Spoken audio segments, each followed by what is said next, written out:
How's it going, everyone? Jeff Johnson from the Gazette here. Sans beard. God, this just looks weird. Don't worry, I'll grow it back.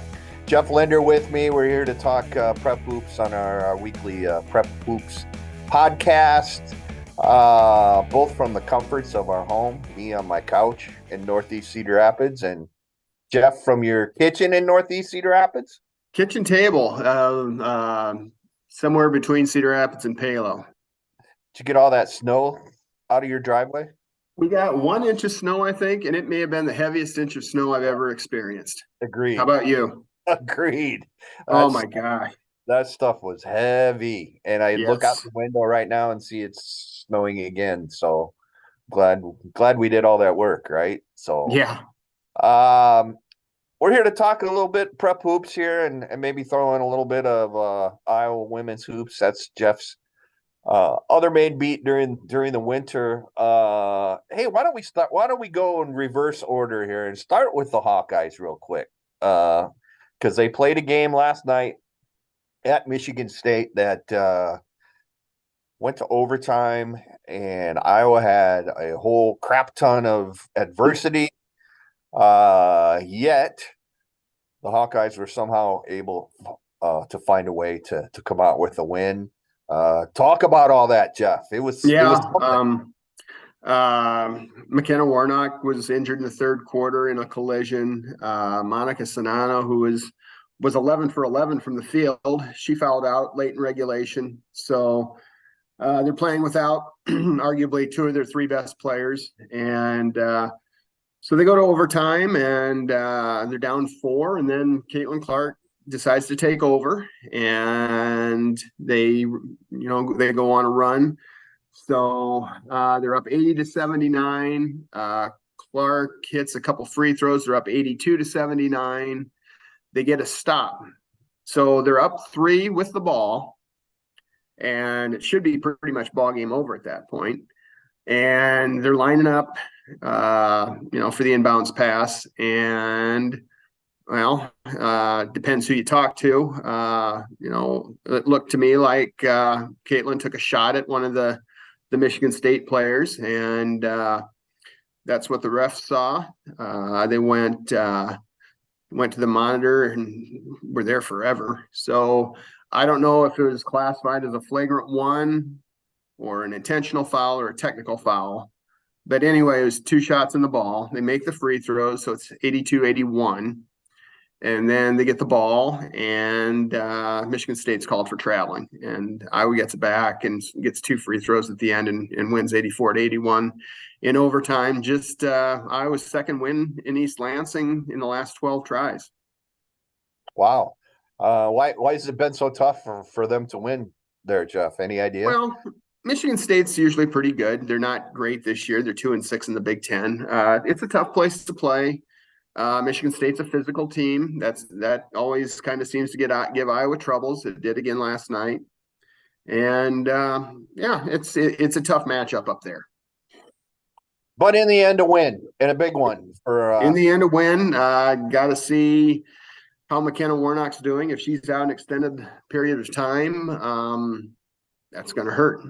I doubt if Clark will see any kind of action from the Big Ten. If it was a huge deal, it probably would have been a flagrant 2, and then we'd be looking at some kind of time off maybe. But and they sure can't afford to be without her, because they go to Ohio State on Monday. All right. Well, like I said, we're going in reverse order here a little bit. So start out with Iowa women, and now we'll segue, I guess, back into high school. You're working on a story, and I'm sure it's going to be a really good, really touching story. With what's been going on at Iowa Valley High School over Marengo, and if you could kind of fill us in a little bit about that, the backstory, and what happened Tuesday, and what's going to happen going forward with the Tigers. Yeah, Iowa Valley lost a young man, a starter for them, a multi-sport athlete named Dylan Penning, sophomore. Passed away at his parents' home. It would have been a week ago Monday, so the 9th. And nobody's ever prepared for something like that, obviously. And so, dealing, I believe they had the funeral service at the high school. And the decision was kind of made that eventually they would kind of resume the season. And the Tigers played their first game since his passing on Tuesday night against Sigourney at home. I'm just kind of looking at the box score here. Let's see, 26-18 at halftime. Down 12 at the end of three quarters. We're down by as many as 16 in the second half. And popped off 30 points in the fourth quarter, outscored Sigourney by 18 and won 62-56. And obviously what was an incredibly emotional night for everyone. Evan Carney, senior guard for Iowa Valley, scored 28 second half points, had 22 in the fourth quarter alone, to almost single-handedly lift his team to the victory. Just like I said, very incredible comeback and unbelievably emotional night. The grandparents of Dylan Penning were there and watching, and just our hearts obviously go out to the family, Dylan's family, and everybody out there as they try and as they grieve through this unbelievable loss. And the basketball team, both boys and girls didn't play either last week, as they kind of get back at it here and try and persevere through a very tough time. So Will they make up those two games that they missed last week? Or yeah, I believe so. There was talking to Iowa Valley coach Randy Carney, the boys. He I believe they were supposed to play Colfax Mingo last Tuesday, and that one was the one that was postponed because and they'll make that up. And then there was another game with BGM on Friday that actually already was not going to happen because of some scheduling conflict with BGM, he said. So and I think they might play tonight, as a matter of fact, on the makeup. Okay. Have to check that. I know you're way up on top of that, but yeah, they will be made up as far as I know. So yeah, I know the girls were supposed to play Montezuma last Monday, and okay. I think that's been reset for the 28th. I haven't seen anything on BGM yet. So, and the girls didn't play Colfax Mingo because Colfax Mingo doesn't have a girls team this year. So, Oh, is that right? I didn't realize that. Yeah. Is that the only school in the area that doesn't have a team, Jeff, on the girls' side? I think so. Cedar Valley Christian is not playing a varsity schedule, but other than that, yeah, Colfax Mingo, not a terribly small school. No. Decided around late October that they were going to shut it down as far as the varsity is concerned this year. Oh. You have a story as we kind of move on here to the girls' side for a little bit on a very, very nice gesture by some officials, specifically Willie Guy, Travis Fuller, and Mike Bonwell. They're very well-known officiating crew, and people around the area know those three guys from coaching, at least Willie and Travis as well. They were out doing the Solon Mount Vernon girl boy doubleheader the other night and put forth a really nice gesture. Can you tell everybody about that? Yeah, I did a story on Summer Brand last summer. Mount Vernon, she was an assistant softball coach this last year. Daughter of Steve Brand is the principal at Mount Vernon High School. Her mom, Robin Brand, is the softball coach, assistant coach in several sports, and a teacher there. And Summer was diagnosed with I believe it was Hodgkin's lymphoma in middle of last year sometime. She underwent treatment and was doing really well. She's had a reoccurrence with it, and she's going to be up at Mayo in Rochester. There's going to be some chemo involved, some stem cell treatment involved. So what the officials did, they donated their checks, I think, for 3 officials doing 2 varsity games. I think it was right around $400, and basically donated their checks to the Brand family. So really nice gesture. I don't know if any other officials have done anything similar to that, but I just thought it was really cool. Not doing a big story. It's a secondary note in my girls basketball notes that have been released online. Good on you, fellas. That's outstanding. Yeah. That's what it's all about. No question about that. And obviously our best of summer is she goes through another battle here,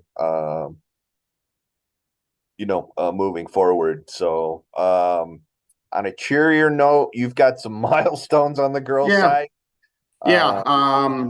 Jenna Tweet from Benton Community became the Bobcats all-time leading scorer in a career, upward of 1,500 points. I think 1,554, something like that. She passed Madison Weekly, who was a really, really good player about 10 years ago. She went on to play at UNI and had a really nice career up there. So she's her all-time leading scorer. Jasmine Barney from Iowa City Liberty. She spent her first 2 years at Cedar Falls. She hit 1,000, and those are the 2 major ones there. And I think you had one on the boys' side as well. Yeah, Brayson Laube from Marion, senior guard, set the school's all-time career scoring record in a win against Independence on Tuesday night. And obviously, you know all about his sisters, who were terrific high school players at Marion, and went on and played in college. So Brayson broke a record from 1952, Hugh Leffingwell. And I don't know if people know his story, but Hugh accomplished his record in pretty much just 2 seasons. He played a little bit at the end of his sophomore year at Marion, and then accomplished or put all his points up in 2 years, junior and senior. And he was a great basketball player, obviously, and went on to the University of Iowa, where what do they call it, the 5-pack. Remember the 6-pack in the 50s, right? Yeah, with Sharm Sherman and that group. Those guys. He very well could have made it. The 7-pack. Was an outstanding player on the freshman team at Iowa. That was before freshmen could play on the varsity. And then tragically came down with the case of leukemia. And back then in the 50s, leukemia was untreatable. And he passed away the next year when he was a sophomore at Iowa. So Brayson kind of knew that story. I talked to him a little bit yesterday about setting the record. Long-standing record, man. And that kid, he's really done a great job, 4-year varsity player, and going to play for a really good D2 school, Augustana, South Dakota next year. So congrats to Brayson on that. What else has gone on the girls' side in the last week since we gathered together here, Jeff? Oh boy! Well, I'll tell you what. Let's go back to you. You had another edition of boys rankings, and Kennedy's now number 1. Is this the second week they've been number 1, or is this the first week? Yeah, this was the first week. Waukee Northwest was number 1 and lost last week to West Des Moines Valley, I believe it was, which kind of opened the door for Kennedy to be number 1. And Kennedy played very well in its first game as the number 1 team. Tuesday night, up in Dubuque, beat 8th-ranked Dubuque Senior by 22 points, 66-44. So, been saying it for a while, man. This team is legit. To me, it's a legit state title contender. Not saying the Cougars will win it, but they have just about everything that you could possibly want. Great guard court. And here's the scary thing. Colby Dolphin, who was averaging about 17 points a game for Kennedy, leading scorer, had 2 points Tuesday night against Senior. Didn't make a shot from the field. And Kennedy won by 22 points. Micah Schlake, 6'6", 6'7". Junior had career high 26 points, I think, for Kennedy. They helped off him to try and stop Dolphin and the other outstanding All-State guard, Kenzie Reed, and he lit him up. A bunch of 15-foot jumpers, 4 3-pointers. Hadn't taken a 3-pointer all year. Made all 4 of his 3-pointers, in that game. So, Kennedy's Was that legit. your first time in Nora, Jim? I had been there for probably 5-6 years. Man, Isn't what that that place got character. What it got character, Lindy. Holy cow. Mm-hmm. A lot of character. And you walk in and the school trophy case there, you got the Heisman Trophy from Jay Berwanger, right? Was the Heisman Trophy winner from Dubuque, Dubuque Senior. So I love that place. And they're kind of sprucing things up. There's some construction and things are improving. But yeah, what a great place. One of my favorite gyms, right? Yeah. I covered MVC volleyball tournament there a few years ago. It was really neat. So, yep. We had just not monopolizing the boys talk here. We had another event at Saturday, 7 teams in the Wells Fargo Advisors Shootout. So that was a neat event, very well run. Everything was on time, if not even a little ahead of schedule. So kudos to Tyler Cleveland and everybody that helps put that together every year. So it's nice to see some teams you don't ordinarily see. Ames came over and played Pleasant Valley. So it was nice to see those 2 teams from a big school perspective. Dunkerton was another team, top 10 team in 1A that came over and played, and was able to watch Alburnett play. Alburnnett's up to 6th this week in the 2A poll. Really good team. Really took apart Cascade at the shootout there. And tomorrow night we got a boy-girl doubleheader. I'll be heading up to suburban Troy Mills for a North Lynn and Alburnett girl-boy doubleheader. In the boys game, North Lynn is second ranked in 1A, and already mentioned Alburnett. And I don't think North Lynn has lost a home game on the boys' side since 2014, if I remember. And they played a 2-point game first time around at Alburnett, so I would expect a similar close game tomorrow night. Girls, will that be a competitive girls game at all? Well, the first time they played at Alburnett was a 19-point game, which at the time was, it was North Lynn's closest conference game. Springville played them to 15 the other night, but I'll tell you, North Lynn's girls are really good. Just they shoot it really good. I hope you get a chance to see some of that girls game. Cameron Kurt, I was up there for the game against Regina last Tuesday, and Cameron Kurt was 7-7 from 3-point, and they just lit it up against a really good Regina team. So they're everybody talks about Garrigan and Newell Fonda in 1A girls. I'm not so sure North Lynn doesn't make that 3 really good teams. So we'll see where that goes with them. I think they're definitely a title contender in 1A, and if it doesn't happen this year, it sure might next year. Where are you going to be at tomorrow night? I've got a doubleheader. I've got West at Linmar. Okay. Should be a good girls game, right? They're both both ranked. Both have 3 to 4 losses. Linmar might have 5 now, but 2 very competitive teams. Linmar's got some really good wins. They got beat by Liberty on Tuesday, so I think that'll be a good girls game. What would you expect out of the boys contest up there? Yeah, Linmar's won a couple in a row. Had a really high scoring game against Liberty the other night, 89-81. it'll be interesting. West, has kind of slumped a little bit without Kareem Earl, who's been out with a back injury. Kareem is the son of former NBA player Ace Earl, former Hawkeye as well. So they've tried to negotiate their way without one of their top guys. So should be interesting. Hopefully you'll get a seat close to the West bench, Jeff. Probably will.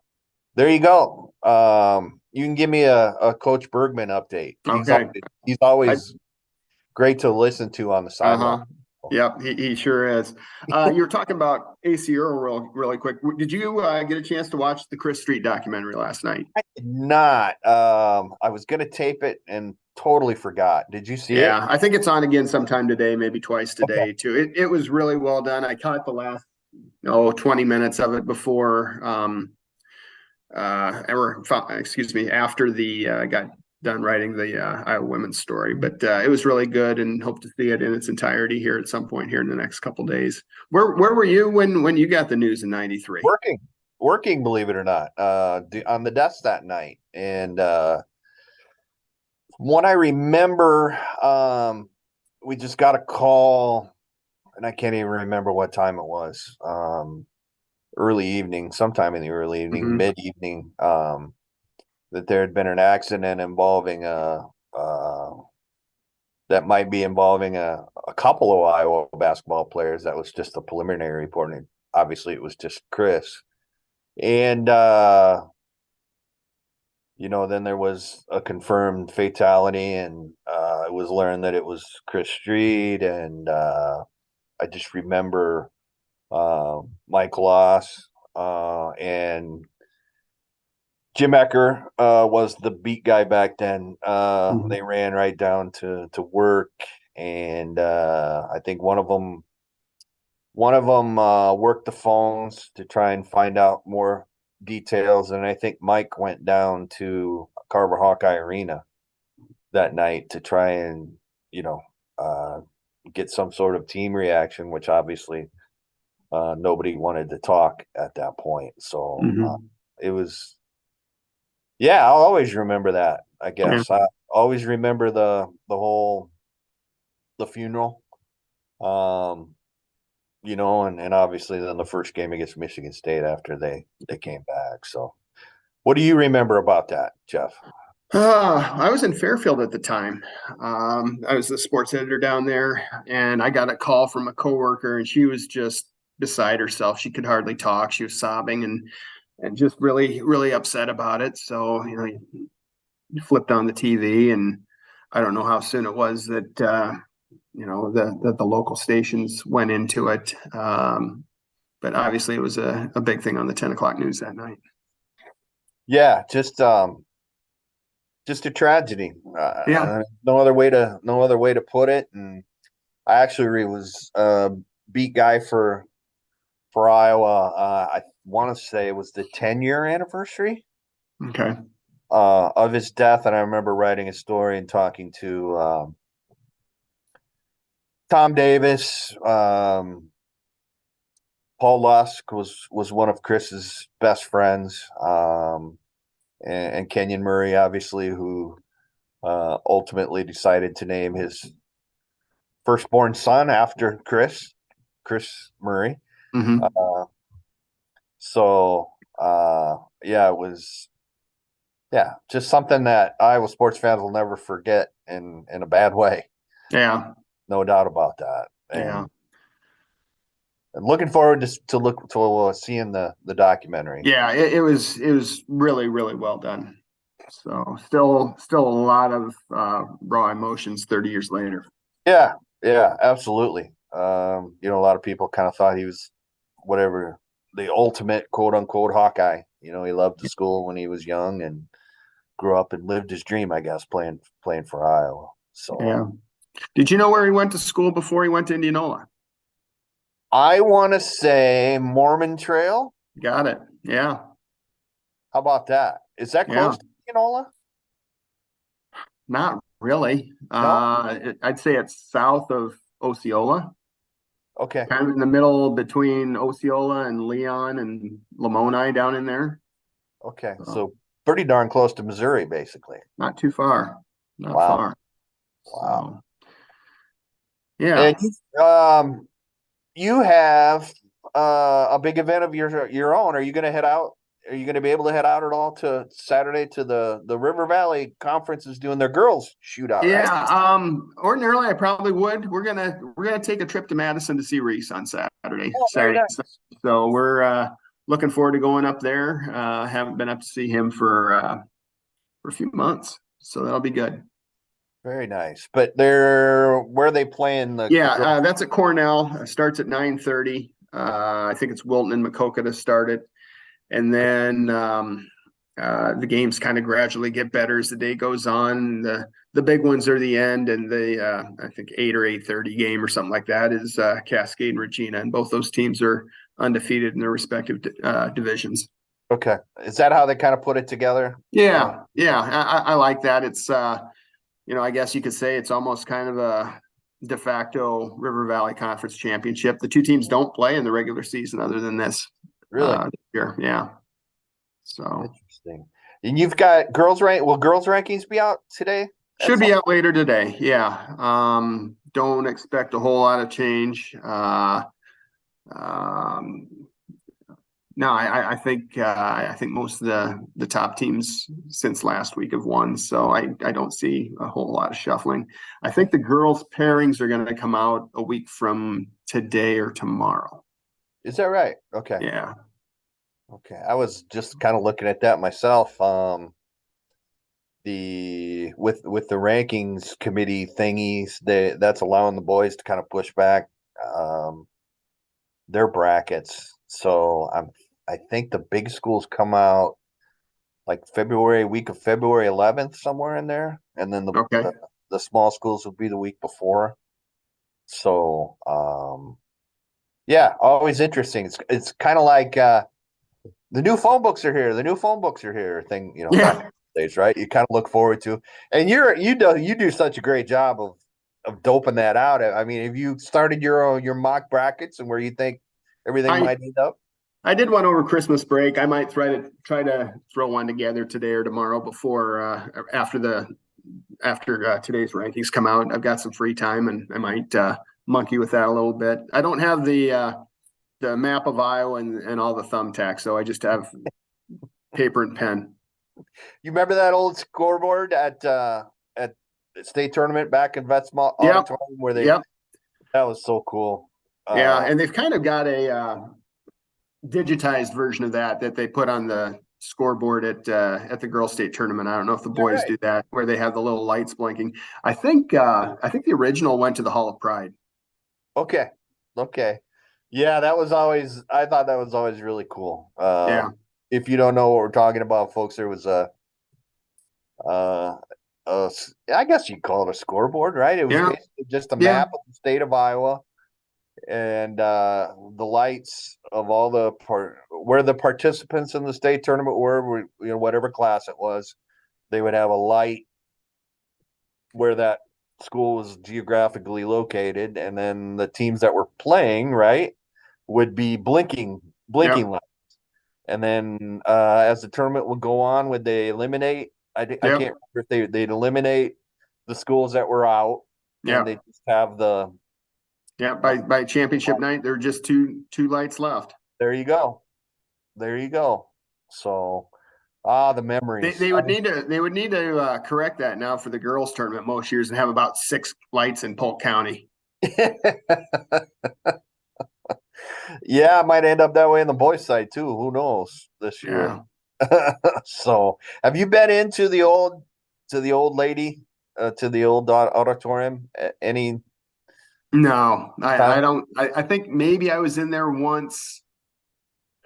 I don't know why. I was in there for a Barnstormers game, I think. Okay.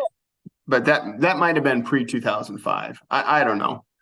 Okay. No, I'll just say no. I haven't been in there in a long time. Okay. I go to like a lot of Iowa Wild hockey games over there. Mm-hmm. It's literally right across the street, the new arena from the old one. I always kind of just want to see if I can sneak in there. Just Memories, right? The sounds, the smells, Yeah, the ruptured duck that's restaurant. right. The ruptured duck. I remembered a lot from Drake games when I was a student there. 5 or 6 thousand people inside an arena that could hold 15,000.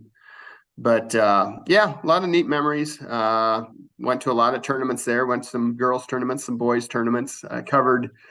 Let's see. I think the first year I covered a state tournament might have been '94 when I was still at Burlington. Okay. I know I spent 2 weeks in a row covering the Winfield girls and boys to state championships in '95, and then took over the girls beat here in '98, and haven't missed one since. Very uncomfortable place from a media standpoint. not that anybody cares. Crawling into that media row was. I don't know if I could do it now. Yeah, right. Exactly. Exactly. But it was an overhang, right? Yeah. From the top section of bleachers. That was always, yeah, you literally had to climb in there and usually climb through a row of people. Yeah. Fans, and they'd always give you the cross-eyed look. And there'd be phones to send your story with. Oh yeah. So exactly. We weren't able to do it the way we do it now. You had to use your old TRS-80 Radio Shack thing with and KMA. Let's see, KMA radio always. KMA was way at the top. Way at the top. They had their own booth that they did every game on the radio. And the difference then was there was so much more media covering it then. So many more stations, so very, very many more newspapers. Now there's just not many media people at the state tournament. Yeah. It's unfortunate. It's still a highlight of my year. Yeah. I'm sure you feel exactly the same way. Yeah. So, and it's going to be here before we know it, which is, we're getting towards the end of January already. Yeah. Got the reservations ready for the Comfort Inn across the street there. So we'll be ready to go. Boy. Anything next week, like on Tuesday before we tape that you're looking forward to, Jeff, at all? Oh, I haven't really looked at what I'm covering Tuesday yet. I don't know. We'll have to look at that. So I've got it here, but it hasn't been viewed much yet. I got you. We're literally we go day by day, folks. That's how we roll. So, all right. Anything else you want to hit before we sign off? No, I think I'm good. Anything else on the boys' side? Can't think of anything. All right. Still important. Right. So, we've been going for 45 minutes. We'll let everybody mercifully end this for our listeners then. Sounds great, folks. Thanks for joining us on our prep basketball podcast. Appreciate it. For Jeff, this is Jeff. Get out and see a couple games. There's a lot of good basketball around here on both the girls and boys side. So we'll catch you next week. Thanks for joining us, and take care, everyone. All right.